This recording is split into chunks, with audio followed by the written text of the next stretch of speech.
Welcome to Talk Purpose and Truth, shifting you into higher consciousness. A show that elevates, uplifts, and encourages listeners to grow, heal, awaken, and evolve. Eden and Kim include bold topics, interviews with inspiring guests, experts, and celebrities, intuitive readings, channeled messages, mental health awareness, and hot topics to expand your awareness. Tune in for unprecedented truth, authenticity, on-purpose discussions, and magical moments. We can learn more. So welcome, Mark. Hello, Kim and Eden. How are you? We're good. Eden, we're answering for each other.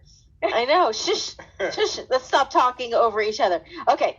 All right. So basically, we normally on this show, I don't know if you're used to this, but we go pretty deep with people. So we're happy to hear all kinds of, about all your achievements, but we want to get to know you. Are you open to that? Are you good with that? Yeah, I'm an open book. And the stuff I don't want to tell you, I'll just lie. And because I'm a professional actor, you won't know if I'm telling the truth or not. All right, Bill. So in that way, it'll be fun for me. Yeah, it's we make the person matter, not just what you do. Yeah, who cares what you do? I mean, yeah. We want to touch your soul. Oh, all right. Yeah. Well, it's a good thing I'm not wearing pants then. Yeah. Okay. So with that. Okay, we booked the wrong guy. All right. Yeah. All he's going to do is make jokes. This is not going to work. That's good. No, I'm kidding. Okay. So yeah, I don't know if this is something that you're familiar or you're comfortable with talking about, or we might be the first people to ever ask you this question, but we want to know about what makes you feel happy and in your truth. How do you stay grounded? Do you do anything like that? Everything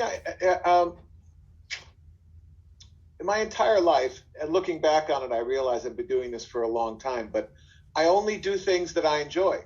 And as soon as I realize I'm not enjoying something, I stop doing it. I can remember I had a job in high school. I got a job at a sporting goods store.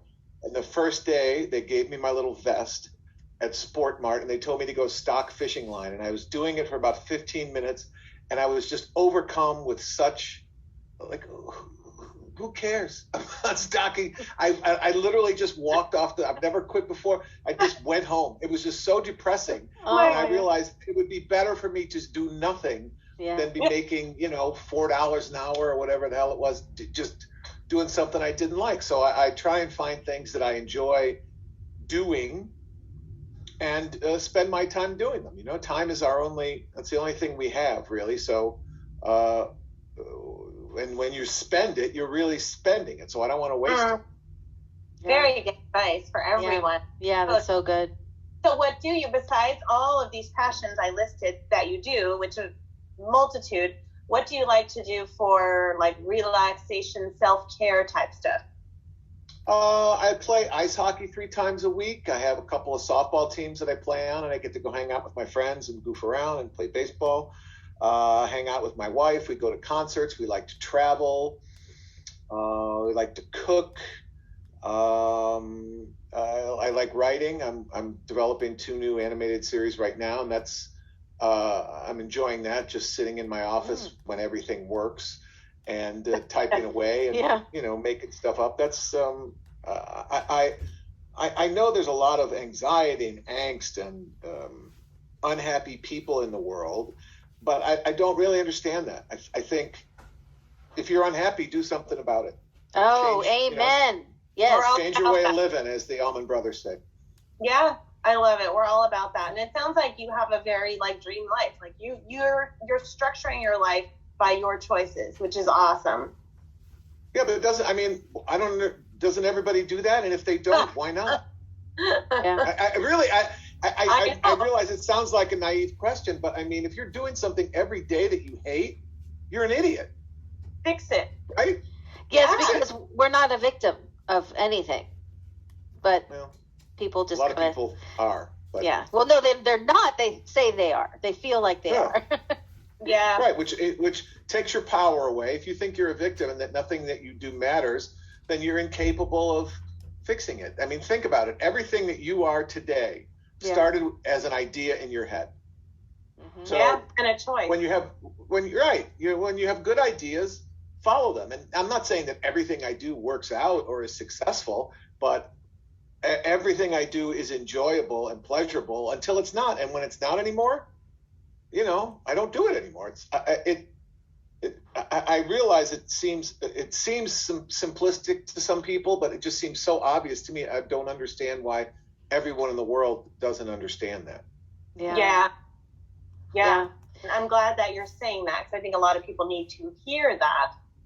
And people get stuck. Like, I get clients or people that tell me they're in something that they don't like, and they kind of get stuck in it because they feel like they should because it makes this amount of money, or they should because their mom wanted them to, or whatever it might be. And so they almost have to unlearn all those things to finally make the decision to get out of it. So it's this whole complex thing, instead of just simply going, I don't like it, let me get out of it. Well, what's the point of money? The point of money is to buy things that you need to have a happier life. But if all you're doing is making money and your life is miserable, you're a fool. And believe me, I know a lot of people that are in that world, and I get that it's very, it's easy to say to walk away from $1 million a year job or whatever it may be. But you know what? You can get hit by a bus tomorrow. You could die in your sleep. You want to waste your time doing stuff like, in 20 years I'll be done with this and I'll do something fun. I don't get that. I just I'm generally down on humanity, but I thought the other day, I was just I had a trip, and I was in New Orleans and Memphis and Chicago, and I noticed that everyone's hiring. Everyone's looking to hire, especially restaurant hospitality people. And I think what happened during COVID, all the people with the crappy jobs realized, they lost those jobs, and they figured out some other way to make a living. And now no one wants to go back to the crappy jobs because life's too short. So, I mean, if that's the epiphany that people had, that's one good thing out of COVID. And I think everyone should kind of have that perspective. Yeah. It gave us time and space to really hone in on what it is that we love or what our passion is. And people had no other choice. They had to, or they got to really take that time and start a new project or do things that make them feel happy. And I think also learning that life is so short, we need to do things that make us happier now. So good for us, good for humanity. I mean, if that's what it is, and I've been talking to some friends about it recently, and everyone sort of thinks that that's a plausible way to read it, but who knows? I really don't. Yeah. So shifting gears, we were looking at your website and we saw your photo when you were on the Jonny Carson show back in the day. Yes. And that's amazing bucket list item to be able to have done that. And you also are a TV host yourself. So what was your experience like? And was he someone who inspired you to host? It not only is it a picture of me with Jonny Carson, it's a picture of me, Jonny Carson, and my favorite actor of all time, Jimmy Stewart. Oh, love it. And that studio, the Burbank Studios here in Los Angeles, that particular building was where a year before that date, I was on a game show and I won 6 figures of money. And I was in college. I had no money. I won over $100,000. It set me up for life. I didn't have to get a job. Changed my life literally in 11 shows. And then I come back a year later. It was Valentine's Day, and a friend of mine was working at NBC, and he said, "Hey, I know you're a Jimmy Stewart fan. Jimmy's going to be on The Tonight Show tonight. Do you want to come?" And I said, "Of course." So I went, and I'm sitting there in the front row, and Ed McMahon, who was Johnny's sidekick, was coming out and doing warm-up, and they said, "Oh, we're going to play a little trick on Jimmy. Everyone does Jimmy Stewart impressions. So we're going to get 3 people out of the audience to do a Jimmy Stewart impression. Does anybody want to do it?" Of course, I raised my hand. They take us backstage. It was me and 2 other guys. And they said, "You're going to come out. You're going to stand on Johnny's star. Boom. And then we're going to hold up a cue card and you're going to cold read a speech from one of his movies. And I'm like, all right. You know, you got that. An actor, right? I'm like, and I'm sure I'm going to know whatever it is. So the first guy goes out. He was horrible. The second guy goes out. He was okay.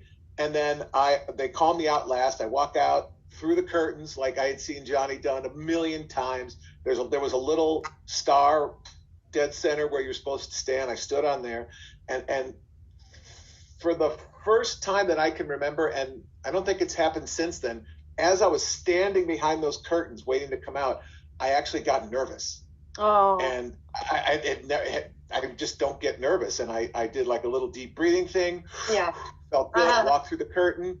And then they put up a monologue from It's a Wonderful Life where George lassos the moon, which I could have done in my sleep. So I did my Jimmy Stewart impression of the speech there.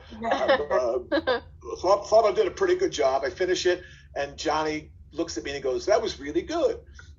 So then Jonny turns to Jimmy Stewart and says, "Okay, you got A, B, and C. Who do you think was the best one?" And based on the audience reaction, I got the most applause. I'm not just saying this because it's me, but on this particular day, of the three of us Jim Oaks, I did the best Jimmy Stewart.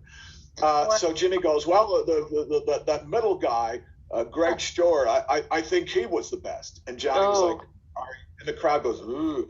And Jonny goes, "Are you sure?" And he goes, "Yeah, Greg Stewart, he's my nephew."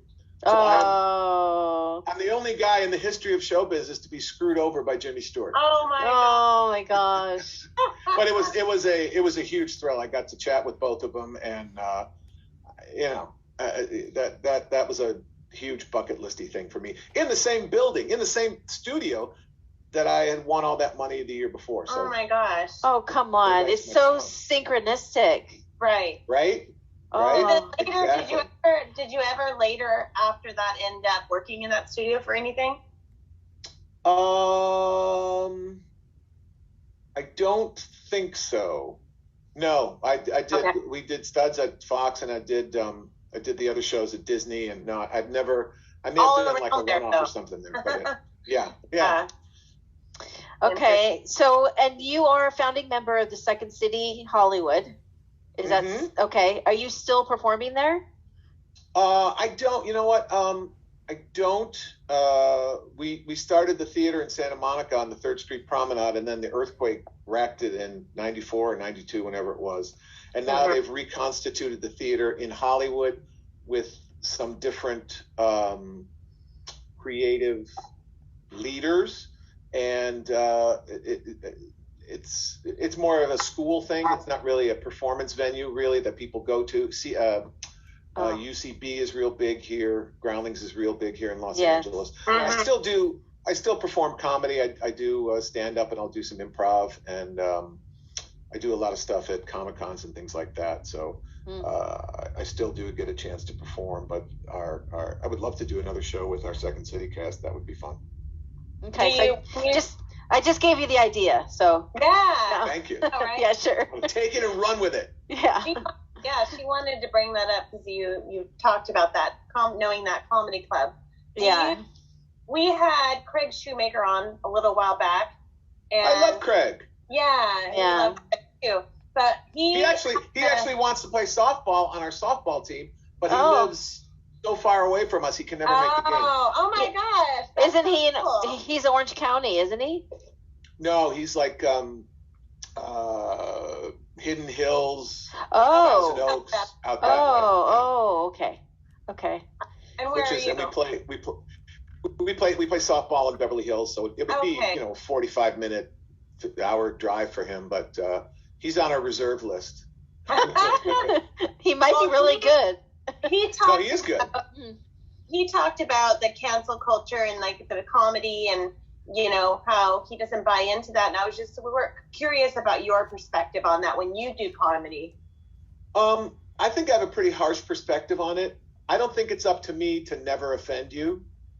I don't think it's up to me to tiptoe around words that might trigger you. I mean, if you're just saying something that's just balls out racist or misogynistic or mean or vile, that's a different story. But if something I say innocently and comedically triggers you or that offends me, okay, you're offended. Chris Rock. I think Chris Rock is a genius. And I think the world does not owe you safe passage where you never have to hear anything that scares you. Yeah. I mean, and look at what 30 years of that kind of upbringing has done. I think I work on shows, and this is a big generalization, but the people that are like 20 to 30 now, they're incapable of just striking up verbal conversations with people. They seem very anxious and timid, and they're not problem solvers. Mm-hmm. You know, they're like, if they hit a wall, it's like, oh, well, game over. Whereas, you know, I watched Saving Private Ryan not too long ago. Those guys are 18, 19, 20 years old, had virtually no training, and went to Europe and won a war. And when they hit a wall, they went in through the window or in through the basement or, you know, that I think I understand trying to protect your children from being hurt or upset, but when a kid's at a baseball game and he strikes out and the mommy stands up and goes, "Good job!" Oh my God. It's not a good job. You struck out. Good try. Yeah, good You'll try. get it next time. Yeah. We're all behind you. That's great, but it was a bad job. It's the worst you could do is striking out. And unless you understand that, you're never going to get better. Yeah. Again, I don't have kids. I have nieces and nephews, and I've seen behavior at games and things like that. And I just think I don't think it's child abuse, but I don't think it helps youngsters, right? Well, it makes them not ready for the world, because the world is not all milk and cookies. You know what I mean? Thank you. Right. Yeah. And no one in the world cares if your feelings get hurt. If I'm paying you to do a job and I say something a little harshly to you and you fold up and you can't handle it, I'll get someone who can. You know, I don't think treating people with kid gloves so that you never trigger them and then they're never uncomfortable and that they never have to change is counterproductive. Growth is about changing, and it's about, you know, overcoming obstacles. But if every obstacle is pushed out of your way by your friends or your parents, the minute they're not around, you're going to get smacked in the face with a shovel. Yeah, because they're always rescued. Metaphorically. Yeah. Right, exactly. Yeah. Exactly. Totally. So I want to start a nationwide campaign to boo little children whenever they strike out in Little League. Who's with me? Yes. Strengthen them. Thank you for listening to Talk Purpose and Truth podcast. Find out more at talkpurposeandtruth.com. And follow us at Talk Purpose Truth on Instagram and Facebook.